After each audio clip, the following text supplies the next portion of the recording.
यदि तू अपने मुंह से यीशु को प्रभु जानकर अंगीकार करे तो अपने मन से विश्वास करे कि परमेश्वर ने उसे मरे हुए में से जिलाया तो तू निश्चय उद्धार पाएगा।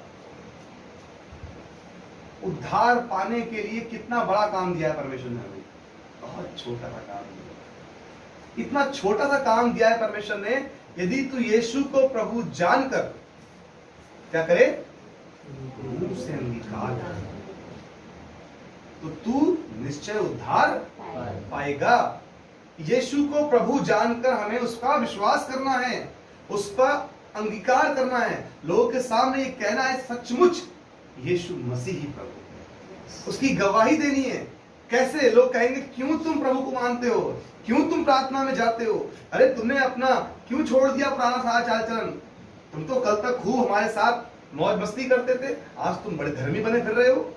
कल तक तुम दारू पीते थे, गुटखा खाते थे, बीड़ी सिगरेट पीते थे, आज तुम बड़ा धर्मी बन रहे हो। तो हमारे पास एक गवाही होगी, हाँ मेरे भाई, कल तक मैं तुम्हारे साथ था, कल तक मैं तुम्हारे समान बीड़ी सिगरेट गुटखा हर प्रकार का नशा करता था, लड़ाई झगड़ा करता था, लेकिन अब मेरे पास यीशु है, अब मेरा जीवन परिवर्तन हो गया है, अब मुझे यीशु ने बदल दिया है, वो मेरा उद्धार करता प्रभु है, उसने मेरी जिंदगी को बदल दिया है। जब मैं प्रभु को नहीं जानता था, संसार में मारा मारा फिरता था, शांति की तलाश थी। कुछ लोग कहते थे अरे सिगरेट पी लोगे तो बड़ा अच्छा लगता है, रिलैक्स महसूस होगा। कुछ लोग कहते हैं गुटखा खा लोगे टेंशन कम हो जाएगी, दारू पी लोगे अच्छी नींद आएगी। और मैंने शांति की तलाश में, दिमाग में शांति आ जाए, टेंशन खत्म हो जाए मेरी, मैंने दारू भी पी ली, मैंने गुटखा भी खाया, मैंने बीड़ी सिगरेट भी पी ली, मैंने चरस गांजा भी लोगों ने पिया, लेकिन क्या उन्हें शांति मिली? क्या उन्हें आनंद आया? क्या उनकी जिंदगी में कुछ भी अच्छा हुआ? वरन वो और डिप्रेशन में चले गए और नशीले पदार्थों के आदी बन गए। क्योंकि शांति किसके पास है? शांति किसके पास है? यीशु मसीह के पास। यीशु मसीह ने कहा मैं जाता हूं और अपनी शांति तुम्हें दी जाता हूं। वो शांति संसार तुम्हें नहीं देता। आप अपनी शांति कहां ढूंढ रहे हैं? आप अपने लिए उद्धार कहां ढूंढ रहे हैं? एक सुकून कहां ढूंढ रहे हैं? अरे सुकून देने वाला केवल यीशु मसीह है। इसलिए वो कहता है अगर तू अपने मुंह से यीशु को प्रभु जानकर अंगीकार करे और अपने मन से विश्वास करे कि परमेश्वर ने उसे मरे हुए में से जिलाया तो तू निश्चय उद्धार पाएगा। हम एक विश्वास का वचन अपने चर्च में बोलते ना, मैं एतिकाद रखता हूँ खुदा एकात्मिक मुतलिक बाप पर जिसने आसमान और जमीन को पैदा किया और उसके इकलौते बेटे हमारे खुदाबंद यीशु मसीह पर जो रूल कुदूस से मुजस्सिम होकर कुमारी मरियम से पैदा हुआ, पैंतूस पिलातूस की हुकूमत में दुख उठाया, सलीब पर खींचा गया, मर गया, दफन हुआ और तीसरे दिन मुर्दों में से जी उठा, आसमान पे चढ़ गया, खुदा बाप कातरिक मुतलिक के दाहिने हाथ जा बैठा है, जहां से जिंदों और मुर्दों का इंसाफ करने को आएगा। मैं एतिकाद रखता हूँ रूल कुदूस पर, पाक कलीसिया आम पर, मुकद्दसों की रिफाकत, गुनाहों की माफी, जिस्म के जीवने और हमेशा की जिंदगी पर। आमीन करते हैं। ये बहुत इंपॉर्टेंट रखता है, पता है, ये इसी बात पर आधारित है। रोमियो 10वें अध्याय पर हमारे विश्वास को प्रकट करता है ये कि मैं विश्वास करता हूं, रसूलों का अकीदा, रसूलों का ईमान, यानी कि चेलों का विश्वास वचन। हिंदी का बोलेंगे सर, चेलों का, विश्वासियों का विश्वास वचन। हर विश्वासी का ये क्या है? विश्वास का वचन है कि मैं ईमान यानी विश्वास रखता हूं सर्वशक्तिमान परमेश्वर पर और उसके इकलौते बेटे पर जो मेरे लिए दुनिया में आया, मेरे लिए मारा गया, गाड़ा गया, तीसरे दिन जी भी उठा, तो कुमारी मरियम से पैदा हुआ था। हम इस बात पर ईमान रखते हैं और एक दिन जिंदों और मुर्दों का इंसाफ करने को आएगा। जब हम इस बात को अपने मुंह से घोषणा करते हैं, आप जानते हैं आप आजादी पाते हैं। किस चीज से? श्रापित बंधनों से आप आजादी पाते हैं। किस चीज से? दुष्टात्माओं के बंधनों से आप आजादी पाते हैं, बीमारियों के बंधन से आप आजादी पाते हैं, अपने मन की बुराइयों कड़वाहटों से। क्योंकि आप अगर सचमुच दिल से, लिखा हुआ है मन से विश्वास करें, केवल मुंह से नहीं, केवल मुंह से यीशु यीशु कहने वाले कभी उद्धार नहीं पाते। मन के अंदर आप अगर कहते सचमुच यीशु तू मेरा प्रभु है, यीशु तू मेरा खुदा है, यीशु मसीह केवल तू मेरा उद्धार करता परमेश्वर है, तो सचमुच उद्धार पाते हैं। क्यों? लिखा है कि मुंह से अंगीकार करे। क्यों? आगे पद लिखा है कि धार्मिकता के लिए मन से विश्वास किया जाता है। क्या के लिए? धार्मिकता के लिए। अगर आपको धार्मिकता चाहिए तो वो किसी दुकान पर नहीं मिलेगी, किसी सरकारी संस्थान पे नहीं मिलेगी, किसी कपड़े की दुकान पे नहीं मिलेगी, लाया और चादर पर ओढ़ लिया। वो धार्मिकता के लिए आपको मन से विश्वास करना होगा, अंतरात्मा में यीशु मसीह के नाम का स्मरण करना होगा, वचन पढ़ना होगा और पूर्ण मन से विश्वास करना होगा कि सचमुच ये खुदा का कलाम है जिस पर मैं ईमान रखता हूं। तभी आपके अंदर धार्मिकता आएगी। यीशु मसीह को जिसने जान लिया वो धर्मी ठहराया गया है और धर्मी के पास ही धार्मिकता मिलेगी। यीशु ने जिसके पाप क्षमा कर दिए अब वो पापी नहीं है, अब वो धर्मी गिना जाएगा। इब्रानियों के खत में लिखा है जैसे बकरों और मेढ़ों का लहू उस वक्त लोगों के पाप क्षमा करता था जो कुछ ही दिनों के होते थे, वो क्षमा नहीं करता था, ढांक दिया करता था।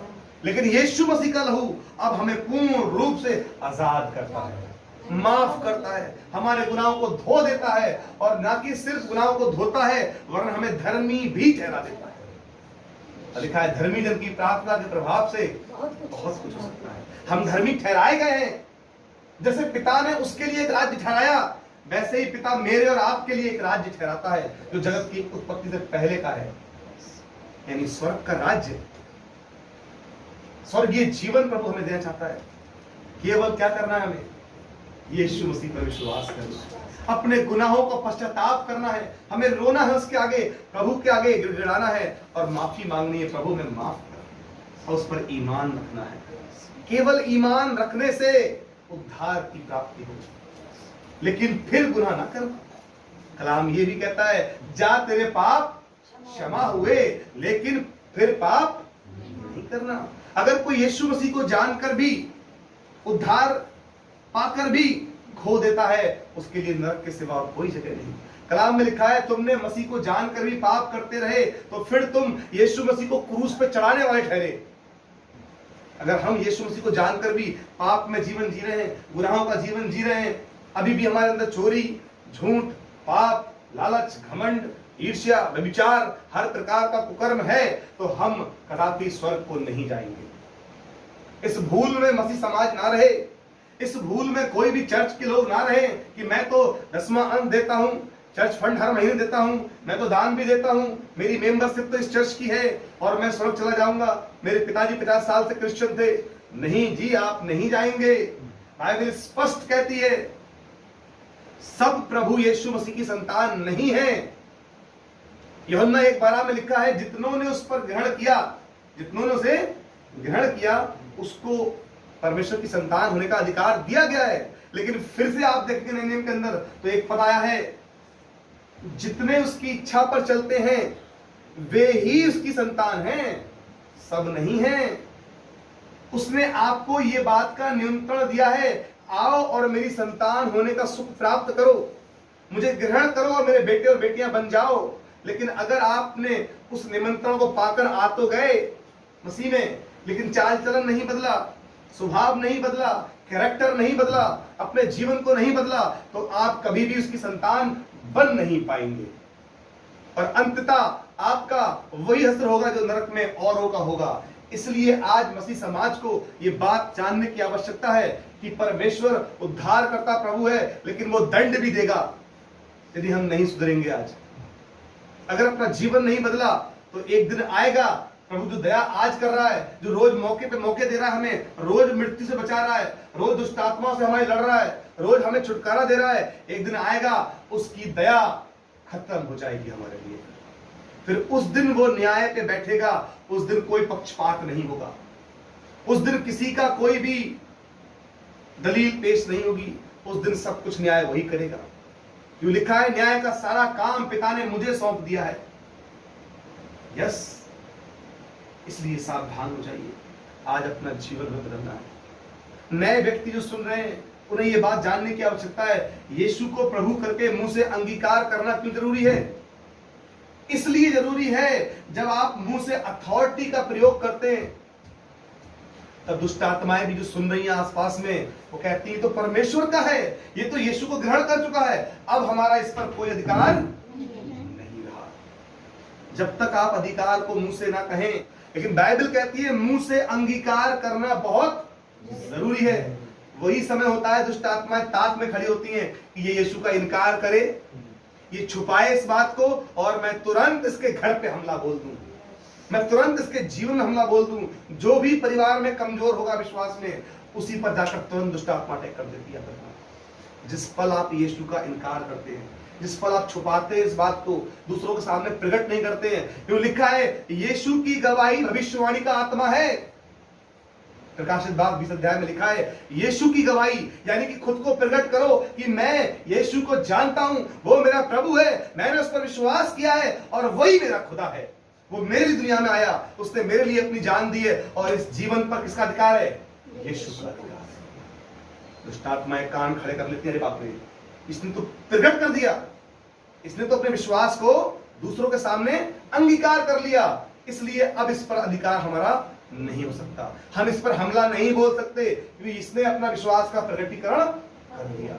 ये ठीक वैसे ही है जैसे कहीं पर चार जोहारी बैठकर, या क्रिमिनल जो अपराधी प्रवृत्ति के लोग होते हैं, वो कुछ प्लानिंग कर रहे हो, या जोहारी जुआ खेल रहे हो, या झगड़ा मचा रहे हो, और वहां पर एक पुलिस वाला, इंस्पेक्टर, दरोगा या कोई व्यक्ति पुलिस का जो अधिकार रखता है, वो अगर सादा कपड़ों में पहुंच जाए, क्या वो देख के डरेंगे उनसे? उनको पता ही नहीं कौन है ये, वो जाकर खड़ा भी हो जाएगा पास में जोहारियों के, तो भी कहेगा तू भी खेल ले, है ना। लेकिन जैसे ही वो ये कहेगा जुआ खेलते हो, मैं यहां का दरोगा हूं, क्या होगा? उससे पहले वो उससे कह रहे थे तू भी खेल ले, वो कहा था जुआ खेलते हो, गंदी बात मत खेला करो, तू कौन होता है रोकने वाला?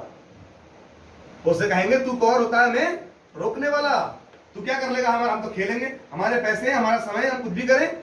लेकिन जैसे ही वो ये बताता है, मुंह से अंगीकार करता है मैं पुलिस वाला हूं, मैं दरोगा हूं, उसका मुंह से निकला हुआ शब्द उनके अंदर खलबली मचा देता है, और वो चप्पल जूते छोड़कर, ताश की गड्डी और पैसे छोड़कर भाग खड़े होते हैं, कहीं पकड़े ना जाएं। ठीक इसी प्रकार से दुष्ट आत्माएं, श्राप के बंधन, बीमारियों के बंधन, जिस पल आप अंगीकार करते हैं यीशु मसीह मेरा प्रभु है, उसका मुझ पर अधिकार है, मैं उसका हूं, मैंने जाना है, वो मेरा परमेश्वर है, और जैसे ही आप ये बात कहते हैं, दुष्ट आत्माएं जो आपके चारों तरफ थी ना, भाग खड़ी होती हैं। हालेलुया, जोर से बोले हालेलुया।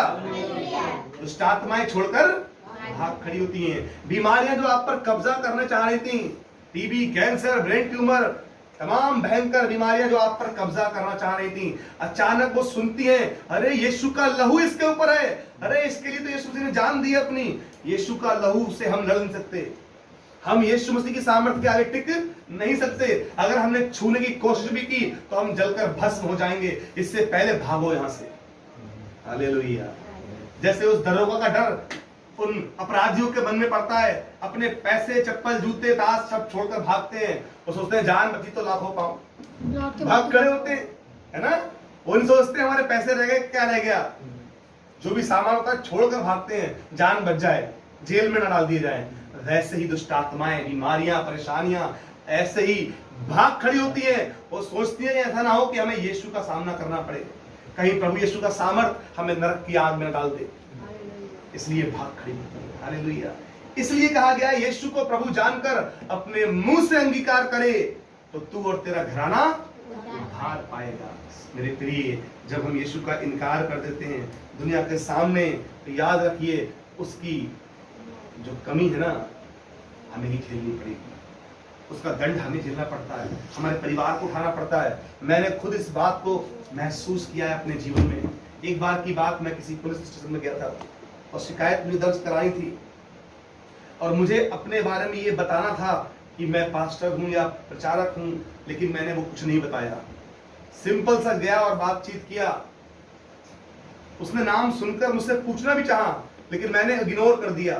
मैंने कहा पता नहीं ये क्या सोचेगा मेरे बारे में, छोड़ो, मैं नहीं बताऊंगा, मैं मसीह हूं, मैं क्रिश्चियन हूं, मैं पास्टर हूं। मैंने वो बात छुपाई, यकीन जानिए इस बात का दंड मुझे मिला। मैं कई महीने तक उस काम के लिए परेशान रहा, काम नहीं हो पाया।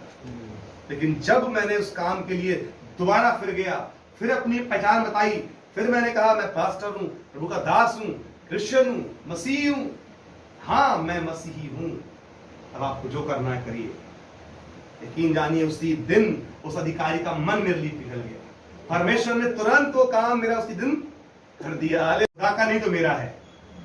जब हम प्रभु का अंगीकार नहीं करते तो शैतान कहता ही तो मेरा है। आप 100 का नोट रोड पर छोड़ दीजिए, 500 का नोट गिरा दीजिए, मेरे साथ भी ऐसा हो चुका है। अगर कोई ये कहे कि ये मेरा नहीं है तो दूसरा झटकाएगा ही तो मेरा है। जेब में रख लेगा, उठा के फ्री में मिल रहा है। आपकी आत्मा फ्री में शैतान ले लेता है। आप पे कब्जा, आपके घरों पे कब्जा, आपकी जिंदगियों पर कब्जा शैतान तुरंत कर लेता है उसी घड़ी। ये तो मेरा है, इसकी फैमिली तो मेरी है। अगर आप पर बस नहीं चलेगा तो आपकी पत्नी बस चलाएगा, आप पर नहीं चलेगा आपकी बेटी बस चलाएगा, आपके बच्चे बस चलाएगा, आपके घर में बस चलाएगा अपना, पर किसी न किसी को कब्जे में कर लेगा। फिर आप कहेंगे मैं तो इतनी दुआ करता हूं फिर भी ऐसा क्यों हुआ? ये आप ही ने तो इनकार किया है ना, आप ही ने तो परमेश्वर के वचन को तिरस्कार कर दिया ना, अंगीकार नहीं किया, और इसीलिए हमें दंड उठाना पड़ता है। याद रखिए जहां कहीं भी आप हैं, यीशु की गवाही दीजिए। उसने कहा है प्रेरितों के काम 1:8 में, पवित्र आत्मा जब तुम पर आएगा तब तुम मेरे गवाह ठहरोगे। पवित्र आत्मा किसी और काम के लिए नहीं मिलता है, पवित्र आत्मा मिलता है उसकी गवाही देने के लिए। यस आई एम क्रिश्चियन, मैं मसीही हूं, मैं प्रभु का हूं, प्रभु मेरा है, यीशु को मैंने जाना है, वो मेरी दुनिया में आया, वो मेरे लिए मारा गया, गाड़ा गया, दफन हुआ और तीसरे दिन जिंदा हो उठा है। मेरा जीवित परमेश्वर है और एक दिन न्याय करने आने वाला है। खुलकर कहिए, चाहे लोग के आर पार निकल जाए ये बात, बहुत से लोग हजम नहीं करेंगे। यीशु तो मरा ही नहीं कभी। एक समाज है जो कहता है यीशु कभी मरा ही नहीं, वो तो क्रूस पर चढ़ाया ही नहीं गया, खुदा का कोई बेटा हो ही नहीं सकता। उनकी आंखों पर पर्दा पड़ा हुआ है और वो जान नहीं सकते कि वो यीशु को जानते हैं। जिस यीशु को वो जानते हैं वो हमारा यीशु नहीं है। हमारा यीशु ये है जो जीवित परमेश्वर है। हालेलुया। इसलिए अपनी आंखों से पर्दा हटा दीजिए। यीशु की आत्मा को ग्रहण कीजिए जो भविष्यवाणी का आत्मा है। यकीन जानिए जब हम यीशु की गवाही देते हैं ना जगह जगह, खुदा का रूह आप में काम करना शुरू कर देगा। खुदा का रूह आपकी जिंदगी को आजाद कर देगा। खुदा का रूह आपको आशीषित कर देगा, ब्लेस्ड करेगा। जो मांगेंगे वो मिल जाएगा जब यीशु के सामने चलेंगे, यीशु के साथ चलेंगे, यीशु को लेकर चलेंगे हृदय में। जो मांगेंगे वो मिल जाएगा। आइए प्रार्थना करें। Hallelujah, hallelujah. धन्यवाद प्रभु का प्रार्थना।